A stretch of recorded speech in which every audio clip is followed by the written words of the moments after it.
Of ಪ್ಯಾಂಟಿಕಲ್ ಬಂದಿದೆ. ನಿಮ್ಮ love ಲೈಫಿನ ವಿಚಾರವಾಗಿ ಕೆಲವೊಂದು ರೀತಿಯ ಗಮನವನ್ನ ಕೊಡಬೇಕು, ಫೋಕಸ್ ಅನ್ನ ಮಾಡಬೇಕು, ಸ್ವಲ್ಪ ಪೇಷನ್ಸ್ ಆಗಿ ಇದ್ದು ಹೆಚ್ಚು ವರ್ಕ್ ಅನ್ನ ಮಾಡಬೇಕು ಅನ್ನೋದ್ರ ಬಗ್ಗೆ ಆಲೋಚನೆಯನ್ನ ಮಾಡ್ತಾ ಇರುವಂತದ್ದು ರೆಪ್ರೆಸೆಂಟ್ ಆಗ್ತದೆ.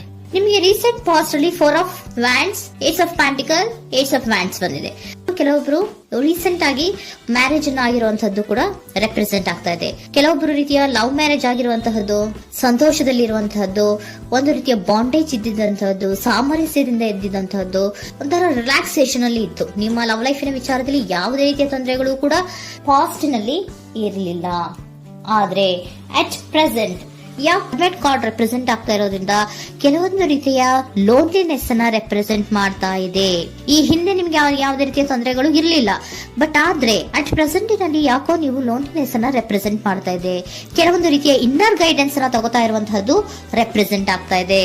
ಎಷ್ಟೇ ನೀವು ಹಾರ್ಡ್ ವರ್ಕ್ ಅನ್ನ ಮಾಡಿದ್ರು, ನಿಮ್ಮ ಲವ್ ಲೈಫಿನ ವಿಚಾರವಾಗಿ ಏನೇ ಮಾಡಿದ್ರು ಕೂಡ ಯಾಕೋ ನಿಮ್ಗೆ ಬೇಜಾರುಗಳು ಆಗ್ತಾ ಇರುವಂತಹದ್ದು ರೆಪ್ರೆಸೆಂಟ್ ಆಗ್ತಾ ಇದೆ. ಎಷ್ಟೇ ನೀವು ಹಾರ್ಡ್ ವರ್ಕ್ ಅನ್ನ ಮಾಡ್ತಾ ಇದ್ದೀರಾ ನಿಮ್ಮ ಲವ್ ಲೈಫಿನ ವಿಚಾರದಲ್ಲಿ, ಸ್ವಲ್ಪ ನೀವು ಪಾಸಿಟಿವ್ ಚೇಂಜಸ್ ಗಳನ್ನ ಮಾಡ್ಕೊಳ್ಳೋಣ ಅಂತ ನೀವು ಮಾಡ್ತಾ ಇದ್ರು ಕೂಡ ಅದರಲ್ಲಿ ಯಾವುದೇ ರೀತಿಯ ಸಮಾಧಾನಗಳು ನಿಮ್ಗೆ ಇದ್ದ ಹಾಗೆ ಕಾಣ್ತಾ ಇಲ್ಲ ಅಟ್ ಪ್ರೆಸೆಂಟ್ ಅಲ್ಲಿ. ಯಾಕಂದ್ರೆ ಹರ್ಮಿಟ್ ಕಾರ್ಡ್ ಬಂದಿರೋದ್ರಿಂದ ಲೋನ್ಲಿನೆಸ್ ಅನ್ನ ರೆಪ್ರೆಸೆಂಟ್ ಮಾಡ್ತಾ ಇದೆ. ನಿಮ್ಮ ಲವ್ ಲೈಫಿನ ವಿಚಾರವಾಗಿ ಇನ್ನರ್ ಗೈಡೆನ್ಸ್ ಅನ್ನ ತಗೋತಾ ಇರುವಂತಹದ್ದು, ಏಕಾಂತವಾಗಿ ಕೂತ್ಕೊಂಡು ಯೋಚನೆಯನ್ನ ಮಾಡ್ತಾ ಇರುವಂತಹದ್ದು, ಏನಾಗಿದೆ ಅನ್ನೋದ್ರ ಬಗ್ಗೆ. ಯಾಕೆ ನಾನು ಲವ್ ಲೈಫ್ ಅನ್ನ ವಿಚಾರದಲ್ಲಿ ಏನೇ ಮಾಡಿದ್ರು ಉಳಿಸ್ಕೊಬೇಕು ಅಂತ ಪ್ರಯತ್ನ ಮಾಡ್ತಾ ಇದ್ರು, ಯಾಕೆ ಆಗ್ತಾ ಇಲ್ಲ ನನಗೆ, ಯಾಕೆ ನಮ್ಮಲ್ಲಿ ಅಸಮಾಧಾನಗಳು ಮೂಡ್ತಾ ಇದೆ, ಭಿನ್ನಾಭಿಪ್ರಾಯಗಳು ಬರ್ತಾ ಇದೆ, ಯಾಕೋ ಸಮಾಧಾನ ಆಗ್ತಾ ಇಲ್ವಲ್ಲ ಅನ್ನುವಂಥದ್ದು ಅಟ್ ಪ್ರೆಸೆಂಟ್ ಅಲ್ಲಿ ನಡೀತಾ ಇರುವಂತಹದ್ದು ರೆಪ್ರೆಸೆಂಟ್ ಆಗ್ತಾ ಇದೆ.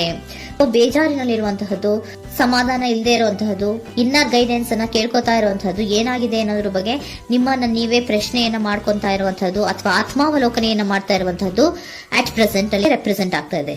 ಇಮಿಡಿಯೇಟ್ ಫ್ಯೂಚರ್ ಏನು ಹೇಳ್ತಾ ಇದೆ ನಿಮ್ಗೆ, ಯಾಕೋ ನೀವು ಟ್ರ್ಯಾಪ್ ಆಗಿರುವಂತಹದ್ದು, ಸಿಗಾಕೊಂಡಿರುವಂತಹದ್ದು ರೆಪ್ರೆಸೆಂಟ್ ಆಗ್ತಾ ಇದೆ. ಫೀಲಿಂಗ್ ಗಳಲ್ಲಿ ಸಿಕ್ಕಿ ಬಿದ್ದಂತಹ ಭಾವನೆಗಳು ನಿಮಗೆ ರೆಪ್ರೆಸೆಂಟ್ ಆಗ್ತಾ ಇದೆ. ಯಾಕಂದ್ರೆ ಏನ್ ಮಾಡ್ಬೇಕು ಗೊತ್ತಾಗ್ತಿಲ್ಲ, ಹೇಗ್ ಮಾಡ್ಬೇಕು ಗೊತ್ತಾಗ್ತಿಲ್ಲ, ಹೇಗ್ ಮುಂದಕ್ಕೆ ಇಡಬೇಕು ಗೊತ್ತಾಗ್ತಿಲ್ಲ.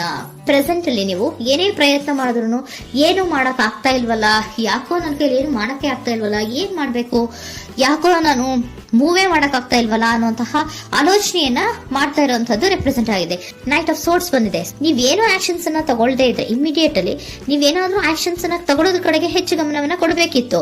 ಬಟ್ ನೀವು ಟ್ರ್ಯಾಪ್ ಆಗಿರುವಂತದ್ದು, ಅಲ್ಲೇ ಸಿಗಾಕೊಂಡಿರುವಂತದ್ದು, ಏನೂ ಮಾಡಕ್ ನೀವು ಹಂಗೆ ನಿಂತಿರುವಂತದ್ದು ರೆಪ್ರೆಸೆಂಟ್ ಆಗ್ತಾ ಇದೆ. ಬಟ್ ನೀವು ಮಾಡ್ಬೇಕಾಗಿದ್ದೇನೋ ಏನಾದ್ರೂ ಆಕ್ಷನ್ಸ್ ಅನ್ನ ಕ್ವಿಕ್ ಥಿಂಕಿಂಗ್ ಅನ್ನ ಮಾಡಿ ಏನಾದ್ರೂ ಒಂದು ಆಕ್ಷನ್ಸ್ ಅನ್ನ ತಗೋಬೇಕಿತ್ತು. ನಿಮ್ಮ ಇಮಿಡಿಯೇಟ್ ಫ್ಯೂಚರ್ ನಲ್ಲಿ ಏನಿದೆ, ಸ್ಟ್ರೆಂತ್ ಇದೆ, ಒಂದು ಭದ್ರತೆ ಇದೆ, ಒಂದು ಸ್ಟ್ರಾಂಗ್ ಬಾಂಡೇಜ್ ಇದೆ ಲವ್ ಲೈಫಿನ ವಿಚಾರದಲ್ಲಿ. ನಿಮ್ಗೆ ಏನು ಲವ್ ಲೈಫಿನ ವಿಚಾರದಲ್ಲಿ ಸ್ಟ್ರಾಂಗ್ ಬಾಂಡೇಜ್ ಇದೆ, ಒಂದು ಭದ್ರತೆ ಇದೆ, ಎಲ್ಲವೂ ಇದ್ರೂ ಕೂಡ ನಿಮ್ಮಲ್ಲಿ ನಿಮಗೆ ಸ್ವಲ್ಪ ಕೆಲವೊಂದು ಅನುಮಾನಗಳು ಇದೆ. ಆ ವಿಚಾರಕ್ಕೆನೆ ನೀವೇನು ಆಕ್ಷನ್ಸ್ ಅನ್ನ ತಗೊಳ್ದಿರ ಸುಮ್ಮನೆ ಇರುವಂತಹದ್ದು, ಟ್ರ್ಯಾಪ್ ಆಗಿರುವಂತಹ ಸ್ಥಿತಿಯಲ್ಲಿ. ಯಾಕಂದ್ರೆ ಎಲ್ಲ ಇದ್ರೂ ಕೂಡ ನಿಮ್ಮಲ್ಲಿ ಯಾವುದೋ ಒಂದು ರೀತಿಯ ಅನುಮಾನಗಳು, ನಿಮ್ಮನ್ನೇ ನೀವು ಅನುಮಾನಿಸ್ತಾ ಇರುವಂತಹದ್ದು ರೆಪ್ರೆಸೆಂಟ್ ಆಗ್ತಾ ಇದೆ. ಏನಾದ್ರೂ ಆಕ್ಷನ್ಸ್ ಅನ್ನ ತಗೋಬೇಕು, ಒಂದು ಸ್ಟ್ರಾಂಗ್ ಬಾಂಡೇಜ್ ರೆಡಿ ಆಗ್ಬೇಕಂದ್ರೆ ಇಮಿಡಿಯೇಟ್ ಫ್ಯೂಚರ್ ನಲ್ಲಿ ಏನಾದ್ರೂ ನಾನು ಒಂದು ಸ್ಟ್ರಾಂಗ್ ಆಕ್ಷನ್ ಏನಾದ್ರೂ ಮಾಡಬೇಕು ಅನ್ನುವಂತಹ ಆಲೋಚನೆಯನ್ನ ನೀವು ಮಾಡಬೇಕಾಗತ್ತೆ. ಆತರ ಮಾಡಿ ನೀವು ಇಮಿಡಿಯೇಟ್ ಫ್ಯೂಚರ್ ನಲ್ಲಿ ಕೆಲವೊಂದು ರೀತಿಯ ಕಮ್ಯುನಿಕೇಶನ್ ಗಳನ್ನ ಮಾಡುವಂತದ್ದು ರೆಪ್ರೆಸೆಂಟ್ ಆಗ್ತಾ ಇದೆ. ಒಂದು ಸ್ಟ್ರಾಂಗ್ ಬಾಂಡೇಜ್ ಇರಬೇಕು. ಇದೇ ನಿಮ್ಮ ಬಾಟಮ್ ಆಫ್ ದ ಡಕ್ ಕೂಡ ಬಂದಿರುವಂತಹದ್ದು. ಪೋಷಣೆಯನ್ನ ಮಾಡಬೇಕು. ಸ್ವಲ್ಪ ಯಾಕೆ ಪೋಷಣೆಯನ್ನ ಮಾಡಬೇಕು ಅಥವಾ ಹೆಚ್ಚು ಗಮನವನ್ನ ಕೊಡಬೇಕು, ಫೋಕಸ್ ಅನ್ನ ಕೊಡಬೇಕು ಅಂದ್ರೆ, ನೀವು ಟ್ರ್ಯಾಪ್ ಆಗಿರುವಂತಹ ಸ್ಥಿತಿಯಲ್ಲಿ ಇದ್ದೀರಾ, ಏನೂ ಮಾಡ್ತಾ ಇಲ್ಲ. ನಿಮಗೂ ಗೊತ್ತು ನಮ್ಮ ಲವ್ ಲೈಫಿನ ವಿಚಾರದಲ್ಲಿ ಬಾಂಡೇಜ್ ಇದೆ, ಸ್ಟ್ರಾಂಗ್ ಬಾಂಡೇಜ್ ಇದೆ, ಒಂದು ಭದ್ರತೆ ಇದೆ, ನಾವು ಅಷ್ಟು ಈಸಿಯಾಗಿ ಬಿಡಕ್ ಆಗಲ್ಲ ಅನ್ನೋದು ನಿಮಗೆ ಗೊತ್ತು. ಆದ್ರೆ ನೀವು ಏನಾಗಿದ್ದೀರಾ, ಟ್ರ್ಯಾಪ್ ಆಗಿದ್ದೀರಾ, ಯಾವುದೇ ರೀತಿಯ ಆಕ್ಷನ್ಸ್ ಅನ್ನು ತಗೋತಾ ಇಲ್ಲ. ಸೊ ಯಾವಾಗ ನೀವು ಆಕ್ಷನ್ ಅನ್ನು ತಗೊಳ್ಳೋ ಕಡೆಗೆ ಹೆಚ್ಚು ಗಮನವನ್ನ ಕೊಡ್ತೀರೋ ಅಲ್ಲಿ ಒಂದು ರೀತಿಯ ಸ್ಟ್ರಾಂಗ್ ಬಾಂಡೇಜ್ ಅನ್ನ ಬರುವಂತದ್ದು. ಆಗ ನೀವು ಕರೆಕ್ಟ್ ಆಗಿ ಕಮ್ಯುನಿಕೇಶನ್ಸ್ ಅನ್ನ ಮಾಡಕ್ಕೆ ಸಾಧ್ಯ ಆಗೋದು. ಏಂಜಲ್ ಗೈಡೆನ್ಸ್ ಏನ್ ಕೊಡ್ತಾರೆ, ಇಫ್ ಯು ಬಿಲೀವ್, ನಿನಗೆ ನಂಬಿಕೆ ಇದೆಯಾ, ಟೇಕ್ ಆಕ್ಷನ್. ಏಂಜಲ್ ಗೈಡೆನ್ಸ್ ನಿಮ್ಗೆ ಏನ್ ಕೊಡ್ತಾ ಇದೆ, ನಿಮ್ಮ ಪ್ರೀತಿ ಮೇಲೆ ನಿಮ್ಗೆ ನಂಬಿಕೆ ಇದೆಯಾ, ಟೇಕ್ ಆಕ್ಷನ್. ಆಕ್ಷನ್ ಅನ್ನ ತಗೊಳ್ಳಿ, ಮುಂದೆ ಬನ್ನಿ. ಆಕ್ಷನ್ ಅನ್ನ ತಗೊಂಡು ಸ್ಟ್ರಾಂಗ್ ಬಾಂಡೇಜ್ ಇದೆ ನನ್ನ ಲವ್ ಲೈಫಿನಲ್ಲಿ, ಒಂದು ಭದ್ರತೆ ಇದೆ, ನಾವಿಬ್ರು ಅಂಡರ್ಸ್ಟ್ಯಾಂಡಿಂಗ್ ಇದೀವಿ, ಒಂದು ರೀತಿಯ ಸಾಮರಸ್ಯ ಇದೆ ಅಂತ ನೀವು ಅನ್ಕೊಂಡಿದ್ರೆ ಮಾತಾಡಿ ಕ್ಲಿಯರ್ ಅನ್ನ ಮಾಡ್ಕೊಳ್ಳಿ, ವಿಷಯಗಳನ್ನ ಕ್ಲಾರಿಟಿಗೆ ತಗೊಳ್ಳಿ. ಯಾವಾಗ ನಿಮ್ಮಲ್ಲಿ ನಿಮಗೆ ನಂಬಿಕೆ ಇದ್ರೆ, ಇಫ್ ಯು ಬಿಲೀವ್, ನಿಮ್ಮನ್ನ ನೀವು ನಂಬಿದ್ರೆ ನೀವೇನ್ ಮಾಡ್ಬೇಕು, ಟೇಕ್ ಆಕ್ಷನ್ಸ್ ಅನ್ನ ತಗೊಂಡು ಮುಂದೆ ಬರ್ಬೇಕು ಅನ್ನುವಂತಹದ್ದು ಏಂಜಲ್ ಗೈಡೆನ್ಸ್ ನಿಮ್ಗೆ ಕೊಡ್ತಾ ಇರುವಂತಹದ್ದು.